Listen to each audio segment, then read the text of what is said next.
Welcome to This Explainer. Okay, so today we're looking at a really beautiful devotional that teaches us something absolutely amazing about how the world works. It shows us how every single one of us, no matter how different we are from our friends, our siblings, or our classmates, fits perfectly into God's great big picture. Think of it like a giant, wonderful puzzle.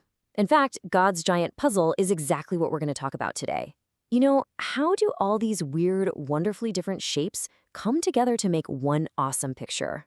Because sometimes, let's be honest, we look around and think, man, I wish I was more like them. Or why don't they like the same things I do?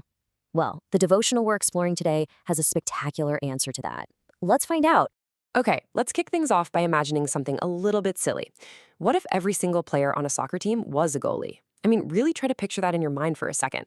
All 11 players just standing right there in front of the net, wearing big puffy gloves, just waiting. Nobody's running down the field, nobody's passing the ball, nobody is even trying to score. It wouldn't be very fun to watch, and honestly, the team wouldn't work very well at all, right? Because a great team absolutely needs different people doing totally different jobs. You need forwards who love to run and score. You need midfielders who are great at passing. And you need defenders who are tough and protect the goal. The devotional uses a really big, fancy phrase to describe why having all these differences on the team is actually super important. It calls it unity in diversity. Now, what does that actually mean? It basically means that when people who are completely different bring their unique skills together as one team, they create something amazing. Unity means coming together as one single group, and diversity means being full of differences. So it's kind of like a magical superpower. The superpower of being totally different from the person sitting next to you, but still working together perfectly as a team. It's what turns a bunch of separate individuals into a family, a classroom, or a winning soccer team.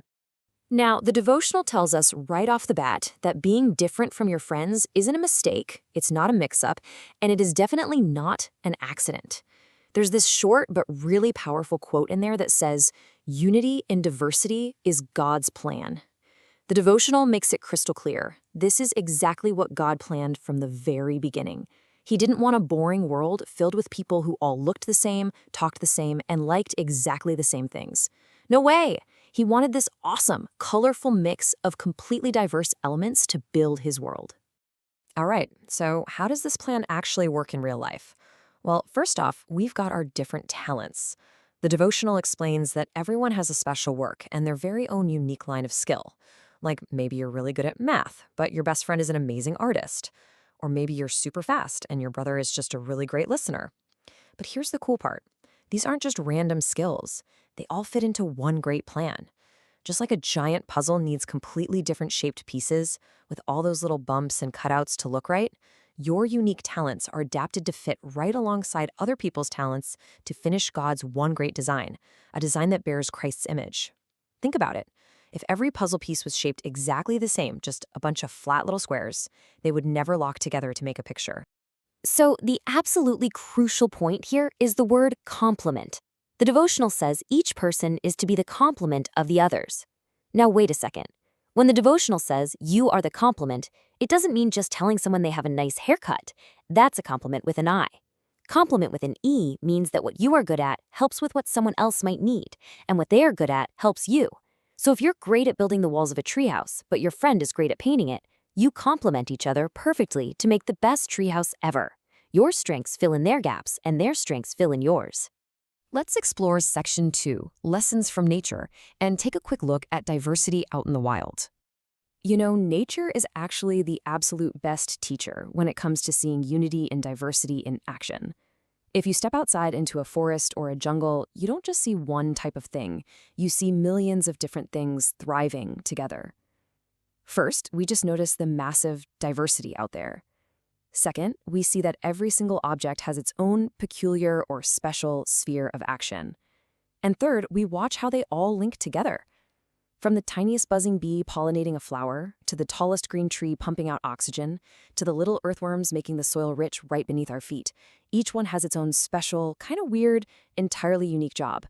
They don't do the same things at all, but they all link up step by step to keep the entire ecosystem alive and healthy. They literally need each other to survive. And here is the exact quote from the devotional about this. Every object has its peculiar sphere of action, yet all are found to be linked together in the great whole. I just love how the devotional writes this.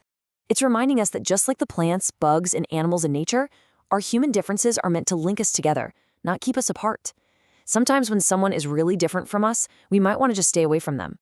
But this tells us that your differences aren't meant to make you sit by yourself. They are the exact hooks that let you link arms with someone else to build something so much bigger than yourself. Which brings us to Section 3, the Master Spirit of Harmony, our divine conductor.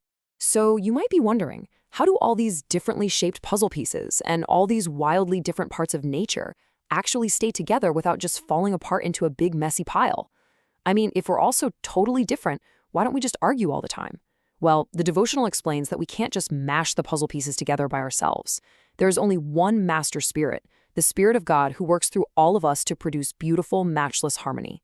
It's kind of like a conductor guiding a massive orchestra. In an orchestra, you've got loud brass trumpets, squeaky violins, big booming drums, and tiny little flutes. They look different, and they sound completely different.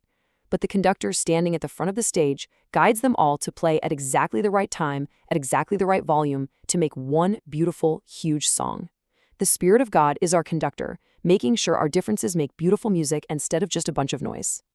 Now, if we're going to be in this amazing orchestra, we kind of need to have the right attitude, don't we?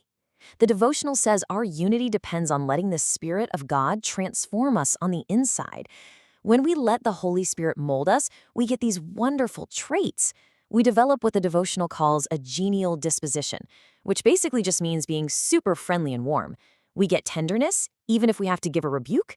That means correcting someone when they make a mistake, but doing it gently so it doesn't hurt their feelings. Our characters are renewed in softness and beauty, and we harmonize through unselfish actions. Because let's face it, when we aren't being selfish and we actually want to share, working together is just so much easier. Because of all this wonderful harmony, the devotional tells us we absolutely must respect each other's talents. It says the Holy Spirit circulates through the whole group. That means we don't just celebrate the loudest person, or the smartest person, or the person who scores the most goals on the field. We realize that it isn't the flashy actions that bring us together. It's the Holy Spirit's mold on our character. The quiet kid who stays behind to help clean up the classroom is just as important as the person who gets up and speaks bravely in front of the whole school. We have to respect every single talent because they are all completely necessary for the big plan. So as we wrap up this explainer, I really want you to stop and think about your own very special place in God's great plan. Think back to that giant puzzle we talked about at the beginning. You have a shape that nobody else has. You have skills that nobody else has in exactly the same way. So what is your unique talent, and how will you use it to create harmony today? Remember, if you try to be exactly like someone else, your unique piece goes missing from the board, and God's giant puzzle can never ever be complete without you. So what piece are you going to be today?